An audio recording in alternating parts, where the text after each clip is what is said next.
말씀으로 눈물의 기도가 열매 맺을 때, 눈물의 기도가 열매 맺을 때 제목으로 말씀 나눌 때에 하나님께서 우리에게 은혜 주실 줄로 믿습니다. 우리 한번 인사하시고 말씀 나누겠습니다. 하나님께서 당신의 기도를 외면하지 않으십니다. 하나님께서 당신의 기도를 외면하지 않으십니다. 한 번 더 인사할까요? 반드시 역사하십니다. 아멘, 아멘. 우리의 기도가 신앙이 없는, 믿음이 없는 다른 종교자들의 기도와 다른 것은 우리의 기도는 반드시 들을 대상이 있다라는 사실입니다. 세상의 종교들은 들을 대상이 없는 자기가 만든 신들을 향하여서 자기의 소원을 아뢰지만 우리는 들으시는 하나님, 또 역사하시는 하나님, 다니엘서의 말씀처럼 들으시고 응답하시고 역사하시는 하나님이 우리의 기도를 들으시고 외면하지 않으시고 응답하시고 역사하실 줄로 믿습니다. 오늘 이 밤 우리의 기도가 다 하나님께 연락되고 또 반드시 응답될 줄로 믿습니다. 오늘 우리는 이 기도의 자리에서 눈물로 기도하는 한 여인을 만나게 됩니다. 잘 아시는 것처럼 그녀의 이름은 한나입니다. 이 사무엘상 1장은 이스라엘 역사 속에서 매우 중요한 전환점에 해당하는 장입니다. 자, 이스라엘 백성들이 사사시대의 무질서함과 영적인 침체에 있을 때에 하나님께서는 한 여인의 눈물의 기도에 응답하셔서 이스라엘의 새 시대를 여는 사람 사무엘을 탄생시키십니다. 자, 그런 의미에서 한나의 눈물의 기도는 단지 자녀가 없어서 하나님 앞에 자신의 서러움을 토로하는 그런 기도가 아니라는 것이죠. 그녀의 기도는 이스라엘의 역사상 가장 격동의 시기에, 그러니까 저마다 자기 소견에 오른 대로 행하는 사사시대에 이 사무엘상하도 사사시대 때 기록된 성경이거든요. 그러니까 가장 격동의 시기에 하나님 앞에 부르짖는 영적인 전사와 같은 기도가 바로 이 한나의 기도였습니다.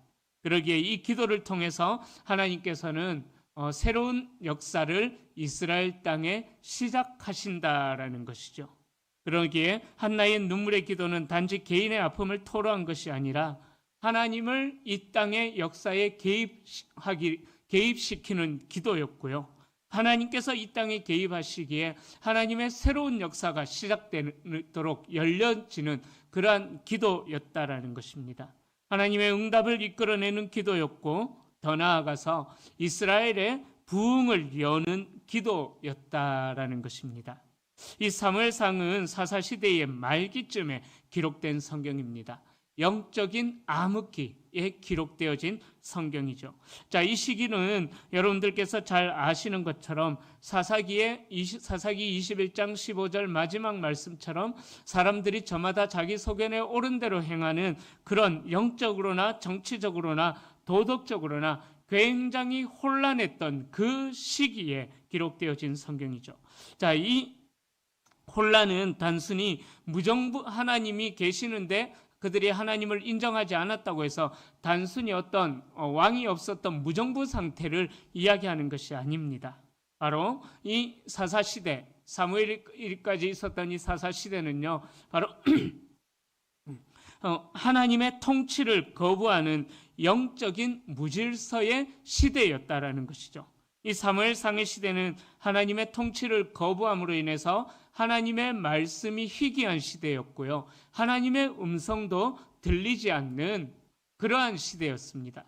이 사사시대 오기 전까지만 해도 하나님께서는 제사장이나 선지자들을 통하여서 또 대제사장을 통하여서 하나님의 마음을 이 땅 가운데 말씀하시고 선포하셨지만은 그러나 사사시대에 들어가면서 특히 이 엘리 시대 때 또 사사 시대로부터 이어져 오는 이 엘리 시대 때는 더욱더 하나님의 말씀이 들리지 않는 그런 영적인 무질서의 시대였다라는 것이죠.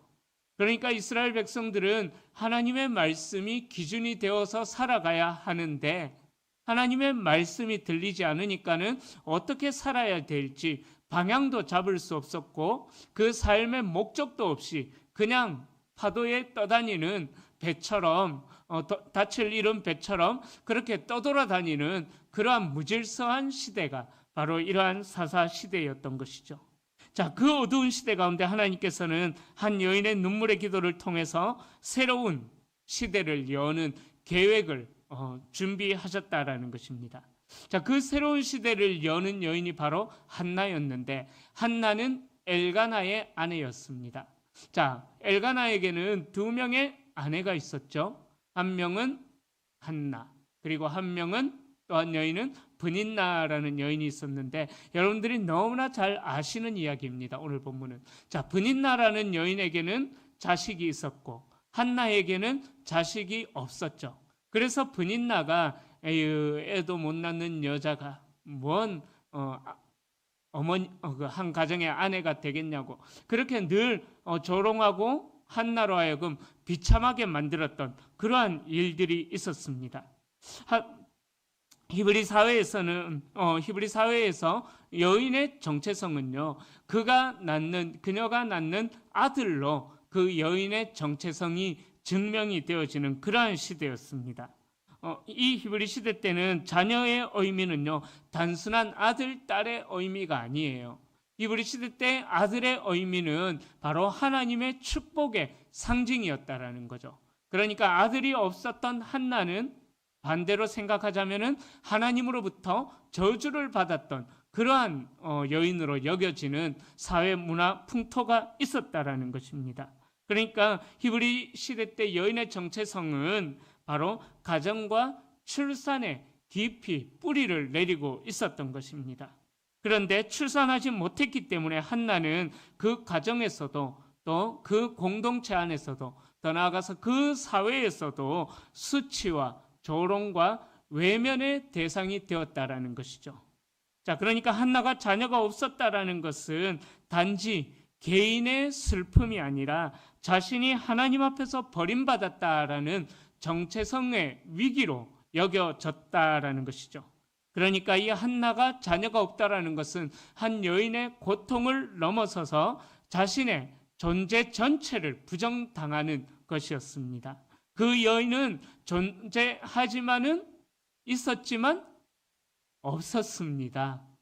이런 의미로 정말 눈물 속에서 한나는 살아갔다라는 것입니다. 그래서 자녀를 구하는 한나의 기도는 어찌 보면은 너무나 처절한 기도였고 너무나 비참한 기도였다라는 거죠. 그러나 그 한나의 기도는 자신의 욕망을 이루기 위한 기도가 아니었다라는 것을 여러분들은 잘 아실 것입니다. 단순히 아이를 달라는 요구가 아니라 하나님 앞에 대한 절규였으며 자신의 삶 전체를 하나님께 드리겠다라는 그러한 삶의 결단이 묻어있는 기도가 오늘 우리가 읽었던 이 사무엘상 1장에 나오는 한나의 기도의 의미였던 것입니다. 오늘 밤 우리는 이 한나의 눈물의 기도를 통해서 하나님 앞에서 우리가 회복해야 될 기도의 모습이 무엇인가 그것을 살펴보면서 은혜를 나누고자 합니다. 자, 오늘 본문은 한나가 실로의 성소에서 여호와께 기도하는 장면으로 시작이 되어지죠.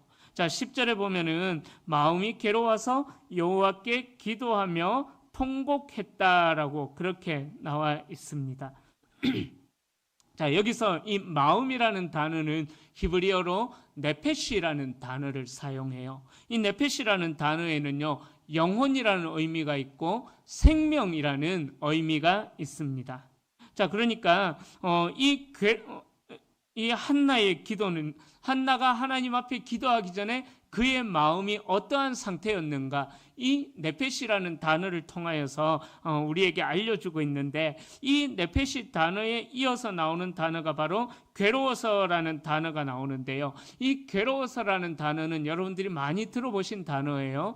이스라엘 백성들이 출애굽했을 때에 그 마라의 쓴물 기억하시죠? 그 마라가 바로 그 쓴물에 사용된 마라가 바로 오늘 본문에서도 동일하게 사용이 되어졌습니다.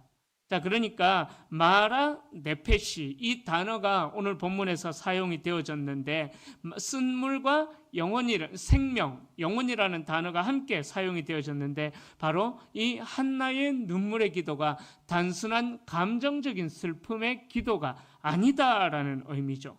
바로 한나의 존재 전체에서 우러나오는 고통의 기도, 그 영혼에서 우러나오는 생명을 걸고 하는 기도라는 의미가 있는 것입니다. 또 이어지는 통곡하며 여기에 이 단어에서는요 반복형 강조형 반복 구조가 원문에서 사용이 되어졌는데 문자 그대로 해석하자면은 울고 또 울었다. 통곡하며가 울고 또 울었다. 그런 의미가 있는 거예요. 그러니까 심하게 오열했다라는 것을 의미합니다. 즉 한나의 기도는 감정을 억제한 절제된 기도의 형식으로 하나님 앞에 기도를 했던 것이 아니라 영혼을 걸고 생명을 걸고 하나님 앞에 기도했다라는 것입니다. 그녀는 하나님 앞에서 자신의 영혼을 쏟아붓는 그러한 기도를 하나님 앞에 올려드렸다라는 거죠. 여러분, 우리도 때로는 기도할 때 이 한나와 같이 기도하실 때가 있으실 것입니다. 우리의 영혼을 쏟아붓는 것 같은 기도, 우리의 생명을 걸고 하는 기도가 여러분들의 기도에 있죠. 여러분들은 그런 기도를 드릴 때에 여러분들은 과연 무엇으로부터 위로를 얻기를 원하십니까? 여러분, 이 한나의 기도를 보면은요, 한나는 단순히 자신의 마음에 애타는 소원들을 가지고 위로를 얻으려고 하지 않았다라는 것을 이후에 보면은 우리가 알 수가 있습니다. 한나는 세상의 그 어떤 것도 참된 해결책과 위로를 주지 못했다라는 사실을 한나는 알고 있었기에 하나님 앞에 엎드리는데, 자, 그렇게 하나님 앞에서 영혼을 쏟아붓는 한나의 기도는 11절에 보면은 어떻게 이어질까요? 11절을 보시면은 서원하여 이르되, 자, 그 자신의 생명을 다하는 기도의 응답이 어떻게 열매가 맺혀지기를 원하느냐? 서원으로 열매가 맺혀진다라는 거예요. 여러분, 우리의 드리는 기도는 어떻습니까? 우리가 하는 하나님 앞에 드리는 기도는 보면은 목숨을 걸든 영혼을 걸든 생명을 걸든 우리의 모든 것을 걸고 하는 기도의 대부분은 우리에게 유익한 응답이 되어지기를 위해서 기도를 하지 않습니까? 그런데 한나는 그러지를 않았다라는 거예요. 비록 자신에게 아들이 없어서 눈물 흘려가며 그렇게 하나님 앞에 영혼을 걸고 기도하지만 한나의 기도는 바로 하나님 앞에 드리겠다는 서원으로 열매가 맺어졌다라는 것입니다. 그녀는 하나님 앞에 자신의 정체성과 삶 전체를 드리는 서원을 하면서 11절에 이렇게 기도하죠. 하나님, 만일 하나님께서 나를 돌아보셔서 나에게 자비를 베푸셔서 나에게 아들을 주신다면 내가 이 아들을 하나님 앞에 바치겠습니다. 라고 그렇게 기도했다라는 거죠. 여러분, 이 한나의 기도가 눈물의 기도의 배경을 여러분들 너무나 잘 알고 계시지 않습니까? 그죠? 정말 아들이 없어서 두 번째 아내였던 첩이었던 브닌나에게 갖은 조롱과 수치를 당하는 비참함 가운데 하나님 앞에 자식을 주십시오라고 기도하는데 그 자식을 주시자마자 한나는 하나님 앞에 드리겠다라고 결단하는 거예요. 얼마나 기다렸던 아들이었잖아요. 그죠? 너무나 기다렸던 아들이었음에도 불구하고 한나의 서원은 나시린의 서원을 반영하면서 자신의 아들을 하나님 앞에 바치겠다라는 정말 가볍게 여길 수 없는 깊은 기도의 서원을, 깊은 서원의 기도를 하나님 앞에 한나는 드렸다라는 거죠. 즉 한나는 기도 응답의 결론을 자신의 유익으로 삼지 않았다라는 것을 우리는 한나의 기도를 통해서 배울 수가 있다라는 것입니다. 바라기는 우리의 기도가 이러한 열매로 맺혀질 수 있기를 축복합니다. 나의 만족과 나의 유익을 위하여서 이 기도의 응답을 간구하는 것이 아니라 하나님께서 응답해 주시면은 내게 주어진 그 모든 은혜를 주의 나라와 복음을 위하여서 드리겠습니다. 그렇게 하나님 앞에 결단하며 서원하며 한번 기도해 보시기를 바랍니다. 그래서 우리 주님께서도 그렇게 말씀하셨잖아요. 그런즉 너희는 먼저 그의 나라와 그의 의를 구하라. 그리하면 이 모든 것을 너희에게 더하시리라. 우리가 구하지 않는 것까지 하나님께서 채워주신다라고 분명하게 약속하셨습니다. 그런데 우리의 기도의 대부분, 우리가 기도하는 기도의 제목들을 보면은, 또 기도 응답을 우리가 바라는 우리의 마음들을 보면은 하나님의 나라를 위한 것이 아니라 나의 만족과 유익, 그것을 위하여 기도하는 우리의 모습들이 있다라는 것이죠. 이 한나는 기도 응답 자체가 목적이 아니라 응답을 통해서 하나님 앞에 영광 돌리기를 원했다라는 것입니다. 우리의 기도가 그래야 된다라는 거죠. 한나의 기도는 단지 자신의 응답을 바랬던 것이 아니라 그 사사시대의 혼탁한 문화 속에서 하나님이 이 땅의 혼탁한 역사 가운데 개입하여 주시기를 한나는 하나님 앞에 간구했다라는 거죠. 여러분, 우리의 기도는 어떻습니까? 인터넷과 스마트폰이 발달하면서 우리는 생활의 편리를 위해서 여러 가지 어플들을 이용하고 있습니다. 여러 가지 어플들을 통해서 각종 정보도 받고 또 유익한 정보도 받습니다. 또 스마트폰으로 은행 업무나 카드 결제도 하죠. 그러다 보니까는 어쩔 수 없이 우리가 안전을 위해서 알림이라는 것을 우리가 어떤 결제를 하거나 은행에 출금, 입금이 될 때에 띵동 하면서 알림이 울릴 것을 스마트폰 은행을 이용하시는 분들은 아마 거의 100% 설정을 해 두셨을 것입니다. 그런데 우리가 사용하는 각종 어플들로 인하여서 여러 가지 알림이 스마트폰에 뜨는데 중요한 알림도 있지만 그러나 중요하지 않는 알림도 참 많이 있어요. 그래서 저는 이게 너무 알림이 방해가 되다 보니까는 모든 알림을 다 울리지 않도록 전화 벨만 제 폰에서 카톡 알림조차도 저는 울지 않도록 해둬요. 그래서 어떤 때는 제가 답을 좀 늦게 드리는 그런 때도 있는데요. 그 중요하지 않는 알림도 참 많이 울린다라는 거죠. 그런데 이 중요하지 않는 알림이 울려서 우리의 생활을 방해하는 것처럼 여러분, 우리의 기도도 때로는 그럴 수가 있다라는 거죠. 우리의 기도 역시 하나님 나라에서 하나님께 잡동사니 우편물 취급을 당하는 것은 아닌가. 우리가 한번 우리의 기도의 제목들을 한번 생각해 봐야만 합니다. 요즘 너무 많은 알림도 오고 우편물도 참 많이 날아옵니다. 그러나 이 잡동사니 우편물처럼 하나님 앞에 우리가 간구하는 기도의 제목들이 하나님께서 보시기에 그냥 잡동사니 우편물 취급하는 것처럼, 잡동사니 알림을 취급하는 것처럼 그렇게 우리의 기도의 제목들이 버려지는 것은 아닐까 한번 생각해 보셨으면 좋겠습니다. 여러분, 우리는 우리의 기도의 응답 자체가 목적이 되는 기도가 되어서는 안 된다라는 거예요. 우리에게 주시는 하나님의 응답을 통해서 하나님께 영광을 돌리는 그 기도의 자리까지 우리의 기도의 제목은 나아가야 된다라는 거예요. 단순히 나의 만족과 유익을 위한 기도가 아니라 하나님의 뜻에 나를 일치시키는, 나의 기도를 통해서 하나님을 움직이는 것이 아니라 하나님의 뜻에 나를 맞춰가는 것이 우리의 기도의 제목이 되어져야 된다라는 것입니다. 그러기에 여러분들의 기도의 제목들에 바뀌어지는 변화가 있기를 축복합니다. 우리가 기도를 하는 이유는요, 나의 소원을 하나님께서 좀 들어봐 주시고 응답해 주시기를 원하는 그런 것도 있어야 되지만, 그러나 더 근본적인 목적은 하나님의 뜻에 나를 맞추어 가는 것, 그러려고 애쓰는 것, 이것이 우리 기도의 목적이 되어져야만 한다라는 것입니다. 그렇게 할 때에 우리가 구하지 않는 것까지 하나님께서 응답으로 역사하신다라는 것입니다.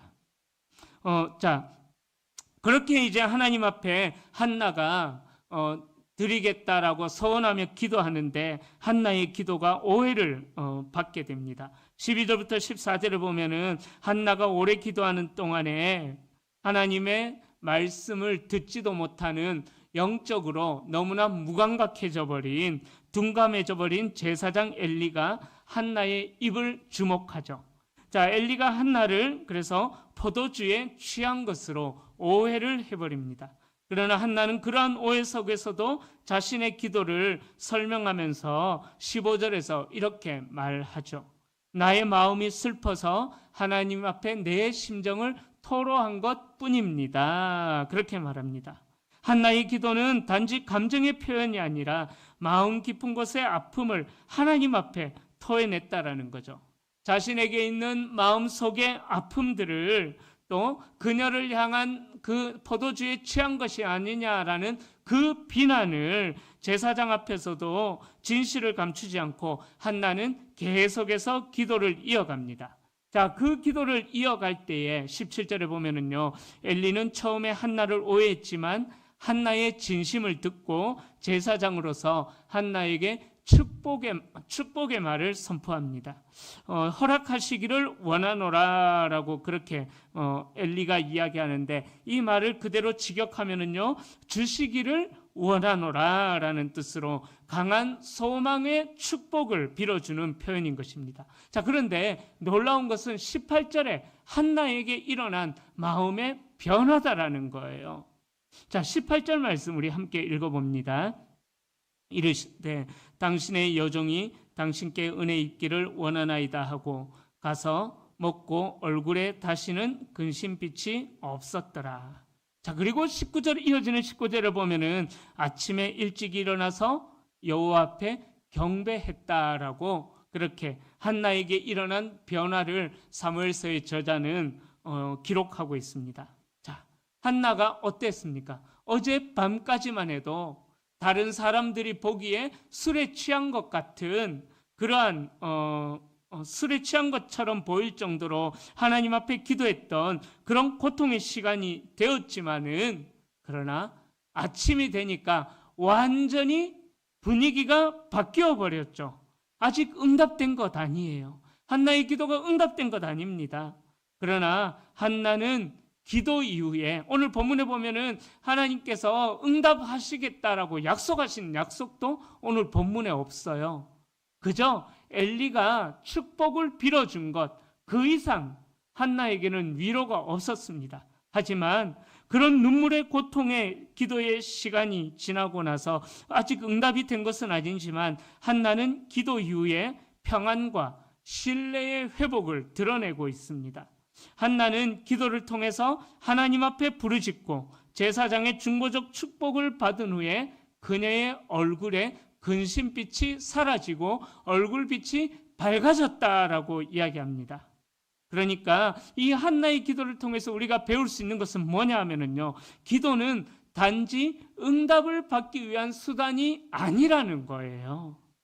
바로 하나님과의 만남 속에서 회복이 일어나는 것이 기도의 목적이고 기도의 응답이다라는 것을 한나의 18절에 19절에 이 두 절 말씀에 일어난 변화를 통하여서 우리는 알 수가 있습니다. 여러분, 우리가 기도하는 이유가 바로 그것이 이 이유가 되어야만 합니다. 우리는 하나님께서 주시는 평강이 없으면, 또 하나님께서 주시는 응답의 확신이 없으면은 아직 내 기도가 응답이 되지 않았다고 생각하면서 계속해서 눈물 속에, 비참함 속에 우리는 젖어 들어 있다라는 것입니다. 그러나 한나는 그러지 않았다라는 거예요. 어떤 응답의 확신을 받지 않았음에도 불구하고 한나는 자기가 하나님 앞에 기도했으니까 이제 기도의 응답은 하나님 앞에 맡기고 평안을 누리게 되어졌다라는 거예요. 어찌 보면은 한나의 기도는요, 하나님 앞에 미리 감사하는 기도였다라는 것으로 이야기를 할 수가 있습니다. 예수님께서도 그러한 기도를 하나님 앞에 올려드렸습니다. 죽은 지 나흘이나 지난 나사로의 무덤 앞에서 예수님이 가장 먼저 드렸던 기도는 뭐냐 하면은요, 아직 나사로가 살아난 것은 아니에요. 그 예수님께서 나사로의 무덤 앞에서 이제 썩어서 냄새가 나는 그 나사로의 무덤 앞에서 예수님은 하나님 앞에 기도를 드리는데 이렇게 기도합니다. 하나님, 내 기도를 들어주심을 감사합니다. 그렇게 기도하고 나서 예수님은 나사로야 나오너라 라고 선포했다라는 것이죠. 예수님은 충분히 하나님이시기에 충분히 나사로를 밖으로 나오게 할 수 있는 능력이 있는 하나님과 같은 분이셨습니다. 하지만 예수님께서는 하나님 앞에 먼저 감사의 기도를 올렸다라는 거죠. 기도의 응답이 이루어지는 것이, 기도의 응답을 따라서 예수님은 하나님 앞에 감사했던 것이 아니라 하나님 앞에 미리 감사하면서 그렇게 기도의 제목을 하나님 앞에 올려드렸다라는 거죠. 아마 이 한나의 기도가 그런 기도였을 것이다 라고 저는 생각을 합니다. 여러분, 우리는 기도하면서 하나님 앞에 우리 안에 있는 모든 염려와 불안과 걱정거리들을 하나님께 맡기는 그러한 기도를 드려야 된다라는 거예요. 우리가 기도하면서 마음에 평강이 없는 이유가 무엇일까요? 바로 하나님 앞에 기도했지만은, 하나님 앞에 엎드려 간구했지만은, 우리가 하나님 앞에 믿음으로 아뢰지만은 실제로 우리에게 믿음이 얼마나 있는가, 우리의 기도하는 이 태도를 보면은요, 우리는 충분히 알 수가 있다라는 거죠. 한나는 아직 어떤 응답의 확신도 없었음에도 불구하고 자기에게 있었던 모든 걱정거리들을 하나님 앞에 그대로 맡겨드렸다라는 것입니다. 빌립보서 말씀에 이렇게 말씀해요. 너희 염려를 하나님께 맡기라. 그리하면 모든 지각에 뛰어난 하나님의 평강이 너희의 마음과 생각을 지키시리라. 여러분, 우리의 기도에 이러한 태도가 필요합니다. 우리의 마음의 염려와 근심과 걱정과 불안거리들을 하나님 앞에 다 맡겨 드려 보십시오. 그리고 여러분들은 하나님께서 주시는 평안 가운데 거하기만 하면 된다라는 것입니다. 오늘 이 밤에 기도하실 때 하나님께서 한나에게 주셨던 그 평강이 저와 여러분들에게 누려지는 기도의 밤이 될 수 있기를 축복합니다. 자, 마침내 20절에 한나는 기도의 응답을 받습니다. 사무엘을 낳게 됩니다. 사무엘의 이름 뜻은 하나님께 구하였다라는 뜻으로 사무엘이라는 이름 자체가 응답받은 기도의 증거이며 한나의 신앙의 고백이 되었던 것입니다. 그녀의 기도는 민족의 새로운 시대를 여는 도화선이 되었다라는 것이죠. 왜냐하면 사무엘은 이스라엘의 마지막 사사요, 첫 번째 또 선지자로서 하나님의 뜻을 이스라엘 백성들 가운데 선포하는 역할을 했기 때문인 것입니다. 여러분, 그렇다면 오늘 한나의 기도를 보면서 우리가 회복해야 될 기도의 본질이 무엇일까요? 그것은요, 첫 번째로 우리가 진실한 마음으로 하나님 앞에 아뢰는 것입니다. 한나는 하나님 앞에 기도할 때 절대로 포장하지 않았다라는 거예요. 여러분, 우리의 기도라는 것은요, 단지 겉모습으로 예쁘게 포장하는 그런 단정한 말만이 기도가 아닌 것입니다. 진정한 기도라는 것은요, 한나의 기도를 통해서 우리가 배우는데 바로 우리의 내면이 깨어지는 거예요. 우리의 내면이 깨어지는 것입니다. 바로 이 기도의 자리가 이 세상에 소망을 두었던 우리의 소망들이 깨어지는 자리가 기도의 자리가 되어야 된다는 것입니다. 더 이상 숨기지도 않고 체면도 내려놓고 모든 고통을 하나님 앞에 쏟아붓는 거예요.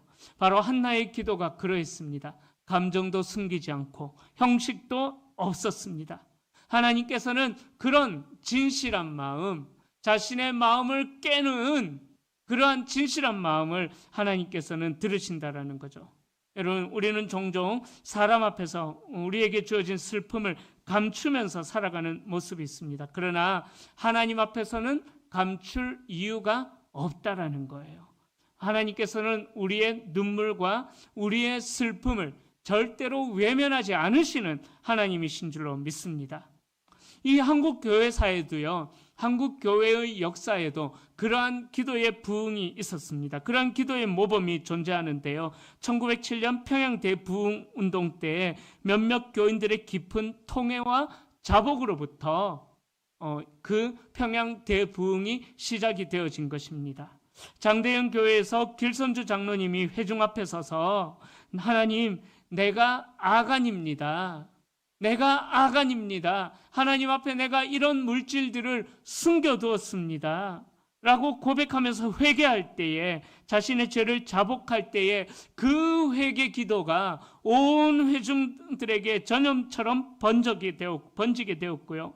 또 그래서 교인들이 밤새 자신이 하나님 앞에 지었던 죄를 회개하며 눈물로 하나님 앞에 자복하는 일들이 일어났습니다. 그날 밤에 하나님께서는 민족의 심령에 불을 붙이셨고 그 이후에 한국교회에 놀라운 부흥이 일어나게 된 것을 경험하게 되었습니다. 여러분, 하나님 앞에 우리의 눈물을 흘려가며 토로하는 그 기도는요, 절대로 외면당하지 않으시고 반드시 우리 개인의 고백을 넘어서 한나를 통해서 사무엘을 보내주셨던 것처럼 하나님 앞에 드리는 우리의 눈물의 기도는 반드시 공동체를 살리고 이 민족을 변화시키는 기도가 될 줄로 믿습니다. 이 민족을 살려내는 불씨가 될 줄로 믿습니다. 자, 두 번째로 이 한나의 기도를 통해서 배울 수 있는 기도는요, 바로 하나님의 뜻에 순종하는 서원 기도, 하나님께 드리는 기도가 되어져야만 한다는 것입니다. 한나는 아이를 위해서 기도했지만 동시에 자기의 삶 전체를 하나님 앞에 드리는 기도를 결단을 했습니다. 사랑하는 성도님들, 우리의 기도는요, 우리의 소유를 위한 기도가 되어서는 절대로 안 됩니다. 우리의 기도는 하나님 앞에 드리는 헌신의 기도가 되어져야만 합니다. 우리의 기도는 하나님을 움직이려 하기보다는 하나님의 뜻에 나를 맞추려는 헌신의 기도가 되어져야만 합니다. 하나님의 뜻에 나를 일치시키는 기도가 되어져야만 합니다. 그러기에 우리의 기도는 단지 응답을 위한 수단이 아니라 하나님과 깊이 교제하는 영적인 호흡이고요, 하나님의 뜻에 나를 일치시켜 나가는 신앙의 성숙이 우리의 기도가 되어야만 합니다.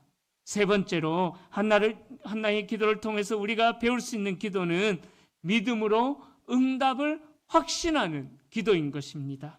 한나는 아직 아이가 생기지 않았지만 기도한 후에 얼굴에서 근심이 사라졌습니다. 한나는 응답을 받기 전에 마음의 근심을 스스로 거두었던 것을 우리는 볼 수가 있습니다. 여러분, 기도는요, 믿음의 기도는요, 응답을 바라보는 기도인 것입니다. 한나는 기도의 응답 이전에 하나님을 만나는 그러한 은혜를 누렸던 것입니다. 그래서 우리는 믿음으로 기도하고 우리의 삶의 현장에서 한나처럼 평안을 누릴 수가 있다라는 것입니다. 여러분, 기도의 평안은 환경이 아니라 하나님의 임재 속에서 누리는 것입니다. 이 말 너무 멋있는 것 같아요. 여러분, 기도의